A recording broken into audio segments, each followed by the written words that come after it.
구원할 자를 또한 구원하시죠. 그가 바로 노아와 그의 가족들이었던 것입니다. 그리고 노아의 그 방주 안에 그의 가족들과 모든 짐승, 암수 한 쌍씩 그렇게 태우게 하셔서 인류의 보존뿐만 아니라 모든 동식물의 보존까지도 하나님께서 계획하신 것입니다. 그래서 하나님께서 어떻게 구원하실까에 대한 그림을 노아의 홍수 사건을 통해서 보여주죠. 예수님께서도 말세가 되면 노아의 때와 같을 것이다. 사람들이 먹고 마시고 장가가고 시집가고 하는 일들이 있을 것이다. 이렇게 말씀하시거든요. 그러니까 하나님의 심판의 때가 노아의 때와 같다. 마찬가지로 하나님의 구원도 노아 때에 하나님께서 구원하셨던 그 모습을 가지고 하나님께서 또한 구원하실 것이다 라는 것을 또한 보여주고 있거든요. 우리가 오늘날 잘 보면 이제 물심판은 더 이상 없죠. 그러나 마지막 심판은 불심판으로 하나님께서 심판하실 텐데, 호주의 그런 대형 산불을 보면서 하나님의 그 불심판이 얼마만큼 우리 가운데 무서울 것인가에 대한 어떤 징조들을 우리가 보게 되지 않습니까? 작년에도 강원도에 큰 대형 산불이 일어나게 되었고, 또 세계 곳곳마다 화산 폭발이라든가 이런 사건들을 보면서 정말 주님의 불심판이 이제 얼마 남지 않았구나. 온 인류를 물로 심판하셨던 그 하나님의 그 심판이 이 땅 가운데 불로 임할 때는 얼마만큼 더 무섭고 얼마만큼 더 끔찍할 것인가에 대한 부분들을 보게 되는 것입니다. 하나님께서는 반드시 죄를 심판하십니다. 구원하십니다. 또 하나님께서 작정한 자들을 이제 구원하시는데, 그런 어떤 상징적인 그림들이 바로 이 노아의 이 홍수 사건 가운데 있던 것입니다. 하나님께서 노아를 통하여 만들라고 했던 그 방주도 이름이 테이바라고 말씀을 드렸죠. 테이바라는 단어가 나중에 모세가 갈대 상자에 엮어져서 물로 이렇게 떠내려갈 때 그 어머니가 만들었던 그 갈대 상자, 그것도 테이바입니다. 모세가 갈대 상자에서 구원을 얻지 않습니까? 모세가 구원받았다라는 그런 의미가 있거든요. 모세라는 의미도 물에서 건짐을 받았다, 이런 의미가 있지 않습니까? 이 테이바를 쌌던 그 역청, 그러니까 이 방주를 역청으로 싸거든요. 코팅제를 한마디로 바른 것입니다. 안과 밖을 발랐다고 하는데, 마찬가지로 모세도 안과 밖을 그렇게 발라서 물에 떠내려갈 때 물이 들어오지 못하도록 모세도 건짐을 받지 않습니까? 결국 모세는 이스라엘의 구원자가 되어지죠. 나중에 모세가 하나님의 명령에 따라서 성막을 짓게 됩니다. 그 성막을 지을 때 하나님께서 자신의 임재하는 그곳을 지성소라고 불렀고, 그 지성소에서 하나님은 이스라엘 백성을 만나고 그들에게 말씀하시고 또 그들의 제사를 받으시고 하나님의 임재가 임했던, 하나님과 죄인들의 그 만남의 장소였던 그 지성소, 거기도 정방향의 네모난 모습이었죠. 마치 테이바처럼, 방주처럼 그렇게 그곳을 짓게 하였던 것입니다. 그리고 마지막에 요한계시록의 21장과 22장에 보면 요한이 이 말세에 마지막 일어날 일들을 보면서 새하늘과 새 땅을 보게 되고, 그 새하늘과 새 땅 가운데 하늘로부터 새 예루살렘 성이 내려오는데, 이 성 안에서 요한이 관심 있게 주목했던 것은 무엇인가 하면 성 안에 성전이 있어야 되는데 성전이 없는 것입니다. 성전이 없고 하나님의 어린 양과 하나님이 곧 성전이라 이렇게 말씀하시므로, 결국에는 그 성전에서 가장 중요한 것이 지성소 아닙니까? 정방향의 그 지성소, 바로 그 마지막에 하늘로부터 내려온 그 지성소는 더 이상 지성소가 필요 없죠. 예수 그리스도가 곧 하나님의 임재의 충만함이기 때문에 더 이상 그런 어떤 장소로서의 지성소, 건물로서의 지성소가 필요 없고 예수 그리스도가 곧 지성소다. 그러니까 이런 창세기부터 요한계시록까지 이르면서 하나님의 방주로서의 구원이 어떻게 일어날 것인가? 그것은 곧 이스라엘 백성을 통하여서는 지성소를 통하여, 너희가 지성소를 통하여 양의 피를 흘리고 내가 그 피를 받음으로 너희 죄를 사하고 내가 너희를 만날 것이다, 이렇게 말씀하셨죠. 그래서 이스라엘 백성들이 생명처럼 붙잡았던 것이 바로 성전이었습니다. 그러니까 예수님께서 결국 십자가형을 질 때도 그들이 고소했던 죄목 중에 하나가 저 사람이 성전을 모독했습니다. 어떻게 성전을 모독했는가? 예수님께서 너희가 이 성전을 헐라 내가 사흘 만에 세우겠다. 요한복음 2장에 보면, 그러면서 그 성경 기자가 거기다 쓰죠. 코멘트를 넣습니다. 그 당시까지 제자들이 이 말씀을 깨닫지 못하였으나 나중에 예수께서 부활하신 이후에 그 성전이 곧 자기 육신을 가리켜 말씀함임을 깨달았더라, 이렇게 성경을 기록하고 있죠. 이 요한이 쓰고 있거든요, 그 성경을. 요한복음 2장에서. 그 전에 예수님께서 그 성전을 헐라 내가 3일 만에 세우겠다라고 했을 때 그들은 다 이해하지 못했지만, 나중에 예수님이 부활하시고 성령께서 그들 가운데 임했을 때, 그때 예수님께서 말씀하셨던 것은 성전은 곧 예수님이구나, 예수님을 상징하고 예표하는 것이었구나. 그 상징과 예표가 마지막에 어디서 성취가 되는가? 바로 요한계시록에서 성취가 되었을 뿐만 아니라 또 예수님께서 십자가에 달려 죽으실 때에 마지막에 그 로마의 군병들의 그 창에 찔려 마지막 죽으시거든요. 죽을 때에 마태나 마가나 누가는 그렇게 기록하지 않았지만 요한은 뭐라고 기록하냐면 로마 군병이 예수의 그 옆구리를 창으로 찔렀을 때에 예수의 옆구리에서 물과 피가 나오더라. 이렇게 표현합니다. 그냥 피만 나왔다라고 말하지 않고 물과 피가 나오더라 라고 기록했던 것은 에스겔서에 보면 에스겔의 환상 중에 물줄기를 따라가는 그런 환상을 보지 않습니까? 이제 성전에 갔는데 천사가 한쪽 똑같이 측량을 하거든요. 무슨 말이냐면 성전에서 천사가 측량했던 것이 지성소를 측량하고 있습니다. 측량을 하는데 물줄기가 흘러나오는데 그 에스겔이 그 물줄기의 근원을 찾아가다 보니까 점점 이 물줄기가 처음에 무릎까지 갔다가 허리까지 갔다가 이제 거의 헤엄칠 그런 강수가 되어서 흘러나오는데 그 물줄기의 근원이 어디였냐면 바로 지성소로부터 그 물줄기가 흘러나왔죠. 그러니까 지성소로부터 물줄기가 흘러나왔는데 그 에스겔서에서 보면 그 흘러나온 그 물줄기가 흘러가는 곳마다 죽어있는 모든 생명체들이 살아난다 라는 환상을 보게 되었고 그것을 기록합니다. 근데 요한계시록 22장에도 보면 그 예수 그리스도의 지성소, 그 예수 그리스도로부터 그 보좌로부터 흘러나온 그 물이 닿는 곳마다 모든 죽어있는 생명들이 살아나더라 이렇게 말하고 있는 것입니다.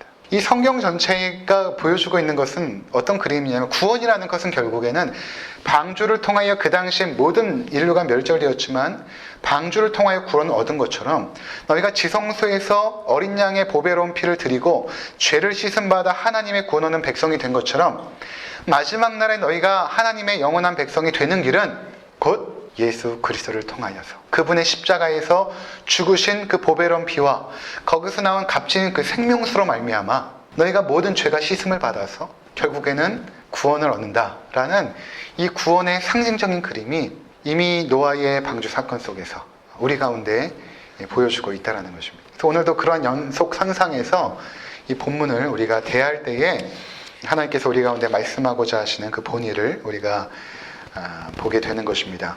9장에 보면 1절에 우리 9장 1절을 다 함께 읽도록 하겠습니다. 하나님이 노아와 그 아들들에게 복을 주시며 그들에게 이르시되 생육하고 번성하여 땅에 충만하라.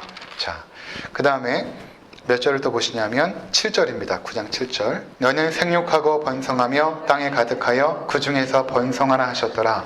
1절과 7절을 이제 이것을 신학자들은 인클로지오, 한국말로 하면 수미상관법.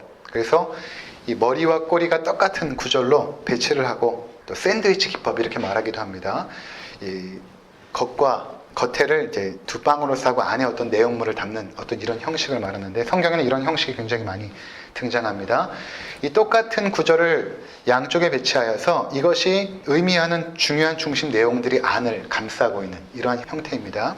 그럼 겉을 감싸고 있는 내용은 무엇인가 하면 노아와 아들들에게 복을 주시며 노아뿐만 아니라 그 아들들에게 복을 주시며 그들에게 이르시되 생육하고 번성하여 땅에 충만하라. 생육하고 번성하여 땅에 충만하라. 노아의 가족들이 배에서 방주에서 나와서 첫 번째 했던 일을 하나님 앞에 번제를 드리죠. 동물로 번제를 드리고 나서 하나님께서 그들에게 말씀하셨던 그 첫 번째 내용이 무엇인가 하면 생육하고 번성하여 땅에 충만하라. 이것은 마치 이 창세기 1장의 내용을 보여주는 것입니다. 창세기 1장에서 아담과 하와를 창조하시고 첫 번째 하셨던 말씀이 무엇입니까? 생육하고 번성하여 땅에 충만하라.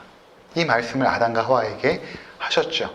마찬가지로 하나님께서 노아를 통하여 새 인류를 구성하시고 그들에게 첫 번째 하셨던 말씀은 생육하고 번성하여 땅에 충만하라. 이것이 하나님의 바로 우리를 향한 뜻임을 보여준 것입니다. 그러니까 하나님께서 우리를 향하여 가지신 그분의 뜻은 심판이 아니라 사실은 생육하고 번성하여 땅에 충만한 하나님의 축복받는 백성이 되기를 원하셨던 것. 이것이 바로 하나님의 원래의 인류 창조의 목적이었던 것입니다. 처음 창조의 목적. 이것이 인간의 죄로 말미암아 어그러지고 거스러졌죠. 하지만 이 말씀 속에서 우리가 보게 되는 것은 무엇인가 하면 인류가 아무리 죄를 지어도 하나님께서 인류 가운데 주고자 하시는 그 축복은 그 어떤 것도 막을 수가 없다는 것을 보여주는 것입니다. 그 중심 내용을 가지고 우리가 살펴보게 될 것입니다. 그러니까 하나님께서 우리에게 복을 주시고자 하면 어떤 것도 막을 수가 없는 것입니다. 인간이 아무리 죄를 범해도. 그것을 우리가 어떻게 알 수 있냐 하면 창세기에 이 노아의 홍수 사건 처음에 하나님께서 홍수로 그들을 심판하시기로 결정할 때 이렇게 말씀하시죠. 지난 시간에도 잠깐 살펴보았지만 6장 5절과 6절이죠. 여호와께서 사람의 죄악이 세상에 가득함과 그의 마음으로 생각하는 모든 계획이 항상 악할 뿐임을 보시고 땅에 사람 지으셨음을 한탄하사 마음에 근심하시고, 하나님께서 한탄하실 정도로 인간의 죄악이 세상에 가득하고 관영했습니다. 그런데 어느 정도였냐면 사람의 죄악이 세상에 가득함과 그의 마음으로 생각하는 모든 계획이 항상 악하다. 그러니까 인간이 어떤 인지 능력이 생길 때부터, 어린 아이 때부터 마음에 생각하는 모든 것이 항상 악하다라는 것입니다. 전적으로 부패한 타락한 인생. 그러면 이렇게 전적으로 부패해서 타락한 인생들을 그냥 두면 하나님께서 창세기 3장 15절에 약속하셨던 그 구원의 계획들, 여자의 후손을 통하여 뱀의 머리를 짓밟을 것이다 라는 그 구원의 계획이 더 이상 역사할 수 없는 상황까지 이른 것입니다.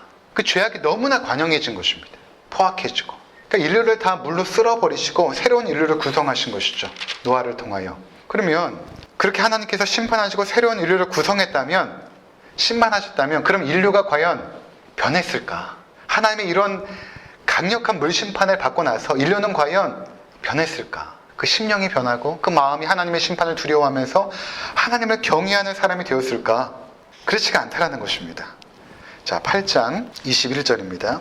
노아가 방주에서 나와서 하나님 앞에 번제를 드리고 나서 하나님께서 그들에게 말씀하시는 것입니다. 하나님께서 그들에게 말씀하시는 것이기보다는 하나님께서 자기 자신에게 말하는 것, 하나님의 자기 고백, 하나님의 자기 독백이라고 보시면 됩니다. 21절 함께 읽겠습니다.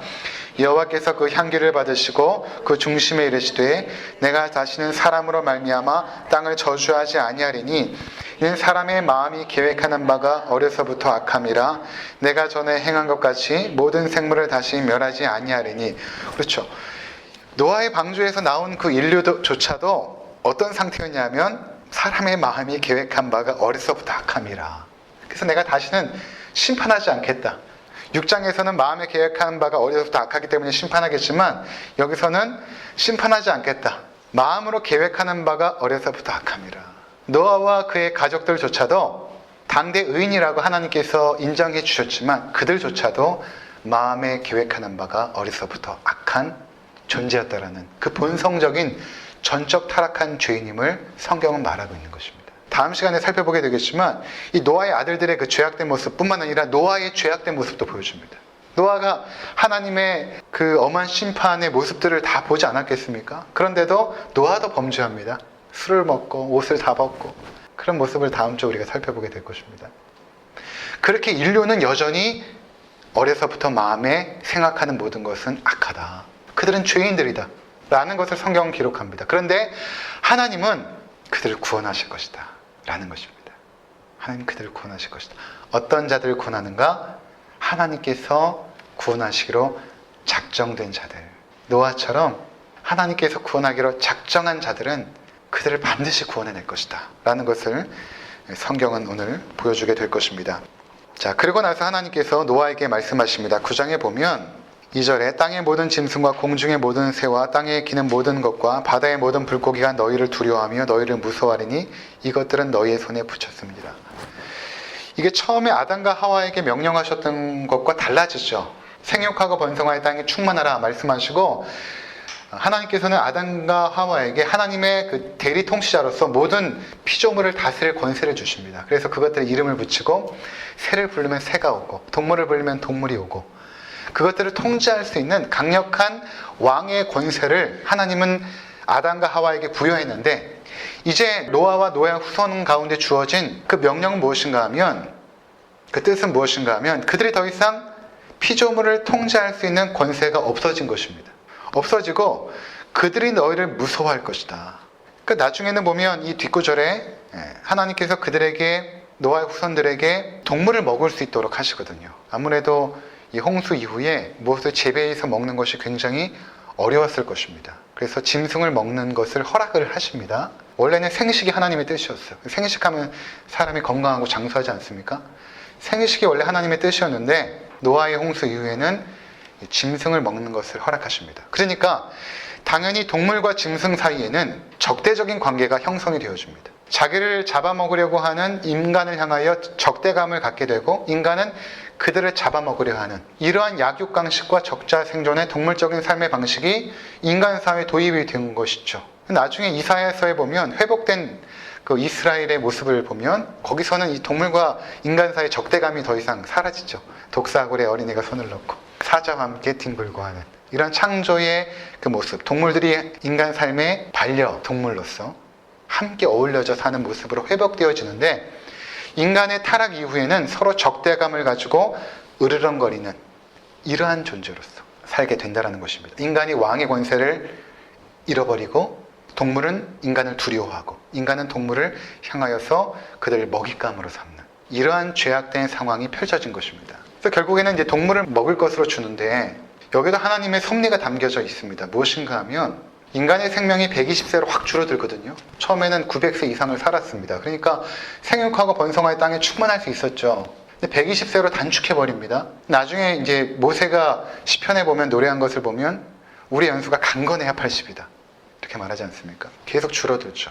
이유는 바로 육식에 있습니다. 그러니까 하나님께서 일부러 인간의 생명을 단축시키신 것입니다. 왜냐하면 인간이 생명이 길어지면 할 수 있는 것은 죄밖에 짓지 않거든요. 죄가 더욱더 과격하게 번성하는 것입니다. 인간의 생명이 길어질수록 죄가 더욱더 과격하게 번성하다 보니까 인간의 생명을 단축시키기 위해서 일부러 하나님께서는 육식을 허용하신 것입니다. 그러니까 많은 질병들이 사실은 육식 때문에 오는 질병들이 굉장히 많죠. 그러니까 이제 그 안식일교 같은 경우에는 보면 육식을 하지 않습니다. 안식일교는. 그 안식일교에 이 육식을 하지 않고 채식을 통하여서 이제 병을 치유하는 것에 가장 그 선두에 앞장섰던 분이 누구냐면 이상구 박사님이거든요. 여러분 옛날에 막 이상구 박사님 TV에 나오고 그러지 않았습니까? 제가 이제 아주 좋아하는 그 관광지 중에 오색, 설악산에 가면 양양에 오색이라는 곳이 있는데 주정골. 거기를 제가 거의 뭐 매일 해마다 갑니다. 그 오색 주정골 바로 위에 그린야드 호텔이라는 곳이 있는데 거기 가면 뉴스타트 운동 해가지고 이상구 박사님이 항상 거기서 안식일교죠. 안식일교라고 선전을 하지 않지만 암 환자들을 데리고 거기서 뉴스타트 운동, 채식을 통하여서 그리고 암에 대한 강의를 통하여 그들의 질병을 고치는. 그러니까 성경적인 것은 결국에는 채식이다, 생식이다 라는 것을 통하여 이제 병을 고치는 그리고 강의를 통하여 결국에는 이상구 박사가 추구했던 것은 그들을 안식일교인으로 이렇게 포교 활동을 하는 것이 이제 원래 목적이었습니다. 이상구 박사가. 근데 그 센터를 어디로 옮겼냐면 내설악 쪽으로 옮겨가지고 지금도 그곳에서 이제 하고 있거든요. 뉴스타트 운동을. 근데 놀라운 것은 이상구 박사님이 3년 전인가 2년 전에 기독교로 개종을 했습니다. 감사한 일이죠.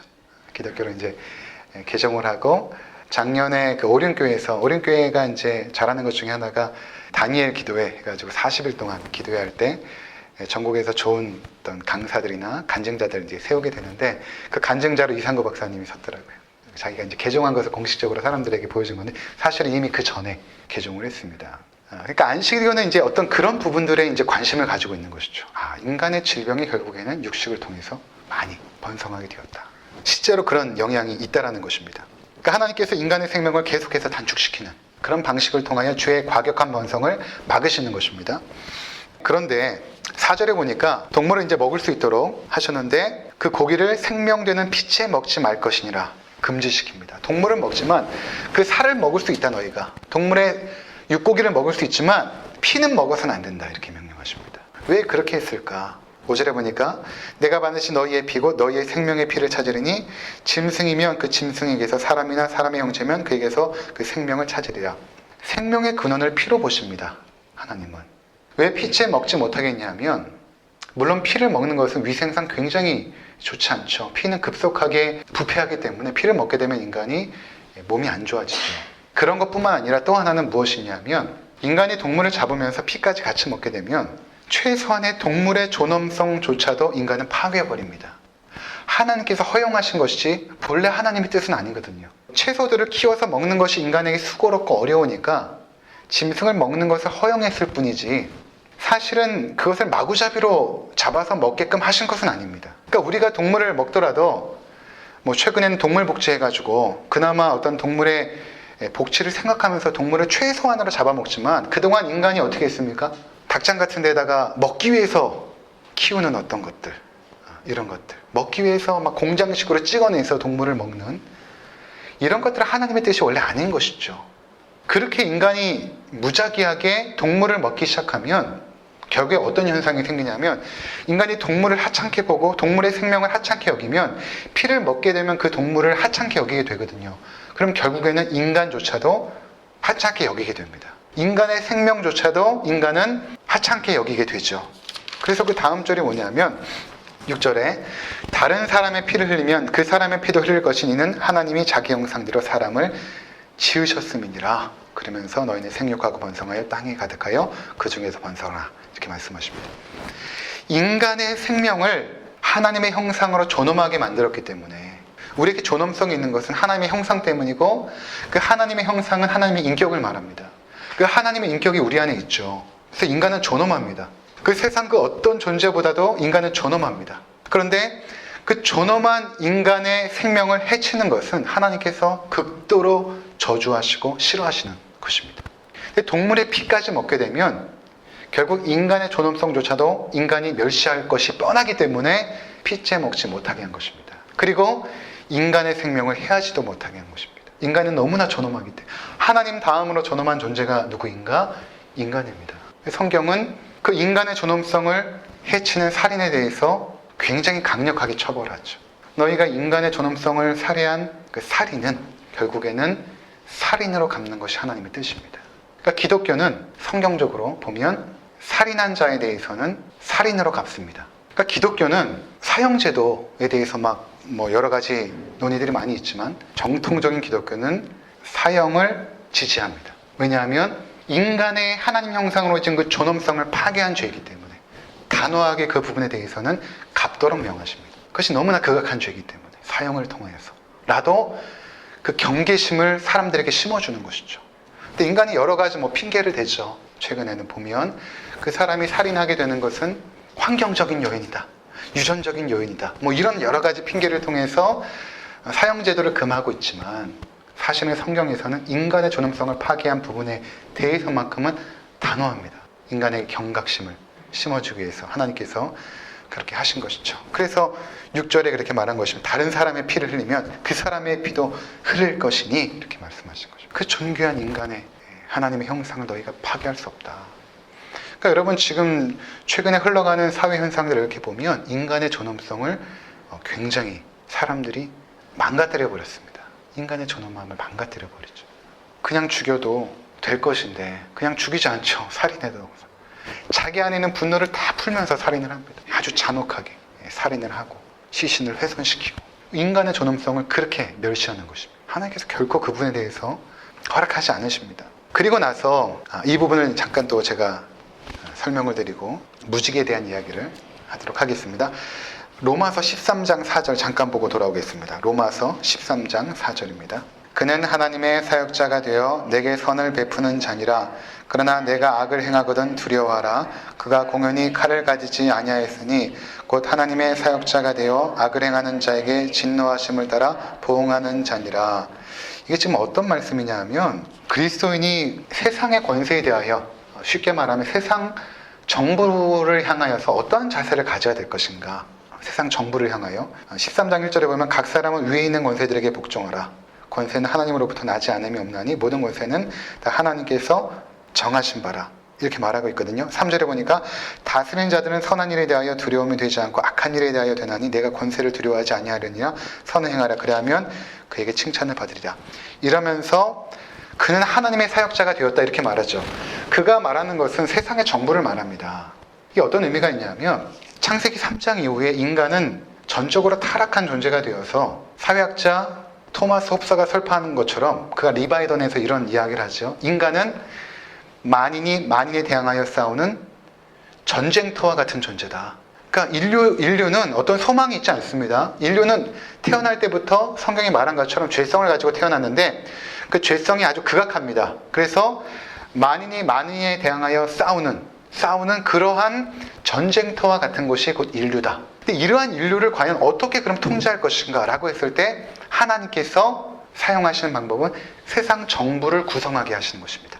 나라들로 모이게 하고 그들이 모여서 살도록 하면서 그 가운데 하나의 권세자를 세우고 그 권세자를 통하여 정부를 구성하게 하십니다. 그리고 그 정부에게 공권력을 허락하시죠. 그 공권력은 어떻게 표현되어지냐면 합법적으로 죄를 무력으로 처단할 수 있는 권세를 위임받습니다. 합법적으로 폭력을 행사할 수 있는 권한을 주는 것입니다. 그것이 군인이나 경찰의 권세죠. 이것을 누가 준 거냐면 궁극적으로 올라가면 하나님께서 그들에게 하나님의 사역자들로 부르시고 그들에게 그런 역할을 맡기신 것입니다. 일반 은총의 영역 속에서. 만약에 이것이 없으면 어떻게 되겠는가? 무정부 사회가 되면 어떻게 되겠는가? 당연히 만인이 만인에 대항하여 싸우는 동물의 사회가 되어져 버리는 것입니다. 그래서 무정부 사회보다 오히려 공산사회가 낫다라고 말하기까지 합니다. 그나마 다스리는 권세가 있을 때에 인간의 죄성이 그나마 통제되고 다스려진다라는 것이죠. 그게 없으면은 여러분 지금 이슬람권이나 이쪽 보십시오. 이집트나 보십시오. 그들이 혁명을 통하여서 새로운 정부를 구성을 하죠. 구성을 해서 정치를 잘할 것 같은데 그렇지가 않습니다. 그러면서 계속해서 분쟁이 생기고 있고 그 분쟁 속에서 더 이상 공권력이 통제할 수 없는 상황으로 막 치닫습니다. 공권력이 살아있지 않으면 인간의 죄성이 급격하게 막 폭발하는 것이죠. 여러분 인간에게 자율권을 계속 주는 것이 그렇게 좋은 것은 아닙니다. 학교에서 몽둥이 드는 선생님이 있어야 그나마 아이들이 얌전해지죠. 그렇지 않으면 애들이 개차반이 되어집니다. 하나님께서 그분의 사역자로 세상의 권세들을 부르시고 그들을 통하여 죄를 통제하게 하십니다. 그 중에 하나가 뭐냐면 바로 살인한 자에 대하여 살인으로 갚게 하셔서 그들이 살인이 얼마만큼 죄악된 것인가를 깨닫게 하시는 것입니다. 그러니까 우리가 무조건 인권을 존중해야지 라고 하면서 극악무도하게 살인한 이춘재와 같은 사람들을 그 사람도 인권이 있는데 라고 하면서 존중할 필요가 없다는 것입니다. 인간의 존엄성을 그렇게 짓밟은 사람을 과연 그들의 인권까지 존중해야 되는가? 성경은 그렇지 않다.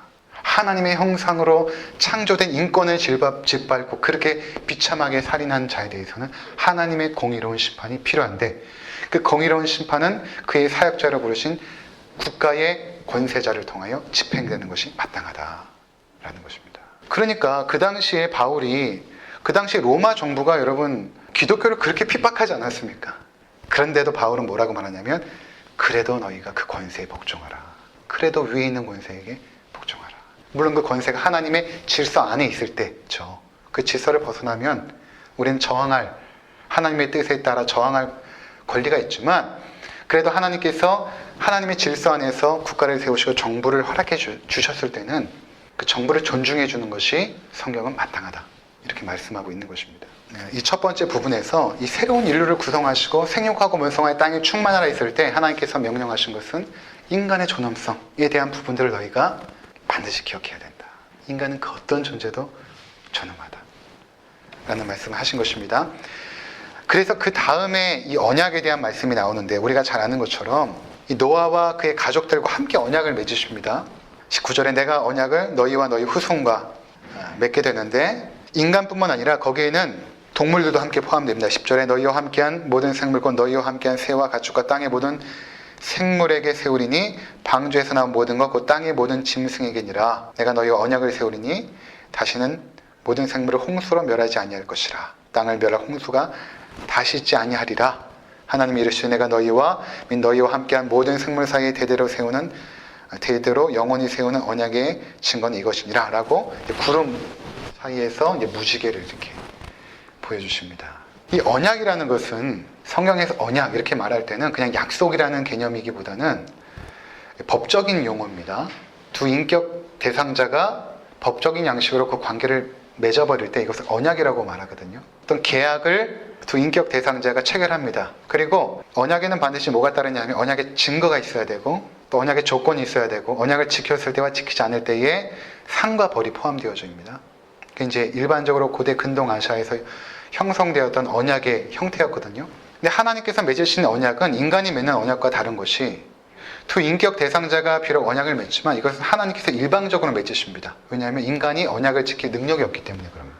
인간은 언약을 지킬 수 있지 않습니다. 하나님께서 그래서 일방적으로 맺으시는데 노아에게 맺으신 이 언약은 무엇인가 하면 내가 너희를 다시는 물로 심판하지 않겠다라는 그 언약을 맺으시는 것입니다. 물로 심판하지 않겠다.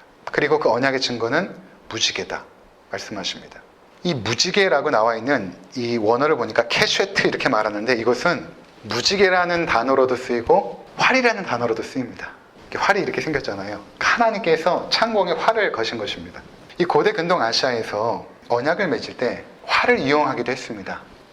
그러니까 어떤 의미냐면 창세기에 하나님께서 아브라함과 언약을 맺으실 때는 이 고기를 2개 쪼개놓고 하나님께서 그 밤에 이렇게 횃불로 지나가지 않습니까? 이 어떤 의미냐면 인간은 지킬 수 없기 때문에 그 사이를 지나가지 못하죠. 아브라함은 지킬 능력이 없으니까 하나님께서 일방적으로 그 쪼갠 고기 사이를 지나가십니다. 지나가시면서 만약에 너희가 언약을 어길 경우에는 내가 쪼개져도 좋다라는 하나님께서 자기 저주를 선언하신 것입니다. 내가 나에게 저주를 선언한다. 그만큼 내가 이 언약을 반드시 지키겠다라고 말씀하시면서 내가 너희 후손을 하늘의 별처럼 바다의 모래처럼 많게 하실 것이다라는 것을 스스로에게 약속하십니다. 스스로에게. 아브라함은 지킬 수가 없어요. 그냥 스스로에게 약속하십니다. 반드시 내가 너희를 구원할 것이다. 그 당시에 고대 근동 아시아에서 두 인격 대상자, 특별히 종주권 조약이라고 해서 강대국과 약소국의 대표자들이 고기를 2개 쪼개놓고 그 사이를 걸어갑니다. 내가 너희를 보호할 테니까 너희는 우리에게 조공을 바쳐라 라는 그 종주권 조약을 체결하면서 대표들이 그 사이를 지나갑니다. 만약에 어길 경우에 너희를 쪼개버릴 것이다. 이렇게 저주가 선언되어지거든요. 그리고 나서 주신 언약의 증거가 할례입니다. 언약에는 반드시 증거가 필요하죠. 그래서 할례라는 것은 아브라함의 자손들이 날마다 기억할 수 있는 방식으로 그 언약을, 날마다 언약을 하나님께서 우리를 구원하실 거야 라는 것을 기억하도록 남성의 성계 표피를 제거하는 방식으로 언약의 표징을 주죠. 자, 여기서도 보면 하나님께서 노아에게 활을 이렇게 활 모양, 무지개. 그 당시에 종주권 조약 가운데 또 하나의 언약을 맺을 때 활을 놓기도 했습니다. 서로가 활을 놓는 것입니다. 활을 놓게 되면 어떤 의미가 있냐면 화살 방향을 자기에게 놓습니다. 서로가. 만약에 어길 경우에 화살에 맞아서 죽어도 좋다라는 자기 저주가 선언이 되는 것입니다. 내가 그러니까 반드시 지키겠다라는 맹세가 거기에 들어있는 것이죠. 그러니까 하나님께서 무지개를 이렇게 활을 걸어버리시는 것은 내가 너희를 다시는 심판하지 않고 구원하겠다라는 그 언약의 상징을 하늘의 활을 거심으로 스스로에게 기억하게끔 하신 것입니다. 스스로에게. 그러니까 이 무지개라는 것은 인간이 기억하는 것과 상관없이 하나님께서 스스로 기억하는 방식으로 그렇게 하신 것입니다. 하나님께서 기억을 못하셔서 그런 것이 아니라, 예를 들어서 하나님께서 이스라엘 백성에게 출애굽을 명하셨을 때 장자들을 다 죽이지 않습니까? 그때에 문설주에 피를 바르게 하십니다. 그럴 때 내가 이것을 보고 넘어가리라 이렇게 말씀하시죠. 하나님께서 그 피를 발라야만 기억하십니까? 그렇지 않습니다. 하나님께서 어떤 행동을 취하실 때에 이것을 내가 증거로 삼아서 하나님께서 어떤 역사를 이루겠다는 것을 우리 가운데 보여주시는 행위거든요. 16절 보시기 바랍니다. 무지개가 구름 사이에 있으리니 내가 보고 나 하나님과 모든 육체를 가진 땅의 모든 생물 사이에 영원한 언약을 기억하리라. 하나님이 노아에게 또 이르시되 내가 나와 땅에 있는 모든 생물 사이에 세운 언약의 증거가 이것이라 하셨더라. 하나님께서 스스로 기억하기 위해서, 그러면서 이것을 반드시 지키겠다라는 하나님의 각오, 하나님의 작정, 결국 이것이 우리 가운데 보여주는 것이 무엇인가 하면 우리를 향한 하나님의 구원의 뜻은 인간의 어떠함에 상관없이 이루어질 것이다라는 하나님의 주권적인 구원의 역사를 보여주는 것입니다. 너희가 아무리 인류가 타락하고 너희가 아무리 하나님을 반역할지라도 내가 창세기 3장 15절에서 여인의 후손을 통하여 너희를 구원하기로 한 이 약속은 반드시 이루어질 것이다. 반드시 이루어질 것이다. 내가 나에게 맹세한다. 내가 나에게 맹세한다. 스스로에게 이 맹세를 짊어지신 것입니다. 우리 인간은 지킬 수가 없어요. 하나님 스스로 그렇게 맹세하십니다. 그 증거로 무지개를 띄워주시죠. 여러분, 나중에 예수님께서 최후의 만찬 때 떡을 떼시고 포도주를 주시면서 뭐라고 말씀하십니까? 이것은 너희를 향한 새 언약이니라 말씀하시죠. 언약을 뭐로 확정하시는가? 예수의 피로 확정하십니다. 이것이 언약의 증거인 것입니다. 그러니까 우리가 성찬을 할 때 하나님이 우리를 구원하셨다, 예수의 피로 구원하셨다는 것을 확증하지 않습니까? 우리는 죄인이지만 하나님이 우리를 구원하시러 확정한 것, 예수의 피로 구원하기로 확정한 것을 우리는 성찬을 통하여 받게 되죠. 마지막 요한계시록 4장 보고 마치도록 하겠습니다. 1절부터 3절까지. 이후에 내가 보니 하늘에 열린 문이 있는데 내가 들은 바 처음에 내게 말하던 나팔 소리 같은 그 음성이 이르되 이리로 올라오라. 이후에 마땅한 일들을 내가 내게 보리라 하시더라. 내가 곧 성령에 감동되었더니 보나 하늘에 보좌를 베풀었고 그 보좌 위에 앉으신 이가 있는데 앉으신 이의 모양이 벽옥과 흑보석 같고 또 무지개가 있어 보좌에 들렸는데 그 모양이 녹보석 같더라. 자, 지금 보좌에 앉으신 분이 하나님과 및 어린 양 예수 그리스도이시거든요. 그 뒤에 뭐가 있습니까? 무지개가 있습니다. 무지개가 있죠.